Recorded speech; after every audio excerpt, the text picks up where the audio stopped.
নিজেদের মর্জি মতো বিদ্যালয়ে আসেন শিক্ষক শিক্ষিকারা। নির্ধারিত সময়ের পর খোলা হয় বিদ্যালয়। ছাত্রছাত্রীরা সময় মতো বিদ্যালয়ে যাওয়ার পর ঠাই দাঁড়িয়ে থাকতে হয় খোলা আকাশের নিচে। বৃষ্টি আসলে বৃষ্টিতে ভিজে দাঁড়িয়ে থাকতে হয় পড়ুয়াদের। এমনই ছবি সাংবাদিকদের ক্যামেরায় ধরা পড়ল উদয়পুরের উত্তর চন্দ্রপুর তাতোয়া টিলা উচ্চ বুনিয়াদী বিদ্যালয়ে।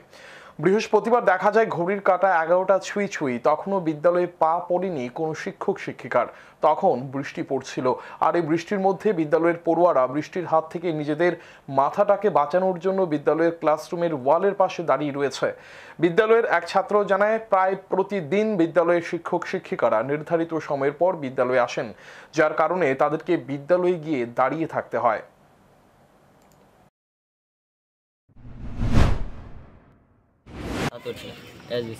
তাতুয়া টিলা এসবি স্কুল। কোন ক্লাসে পড়ো তুমি? আমি ক্লাস 7 এ। ক্লাস 7। আজকে কি পরীক্ষা আছে না? হ্যাঁ, আমার পরীক্ষা আছে আজকে। স্কুলে 7 দিনে আইসিনি এখনো? না, এখনো আইছে না? এখনো আছে। এখন তো প্রায় 11টা বাজে, এখনো আইছে না। তো বৃষ্টি যে পড়তেছে, তোমরা কি এইভাবে প্রত্যেক সময় দাঁড়ায় থাকতে লাগে? 7 দিনে কি প্রত্যেকদিন এই লেটে আই? হ্যাঁ, দেরি করে আই? তো তোমরা জানাইছো নাকি ওরে? না কেউ জানাইছি না আমরা।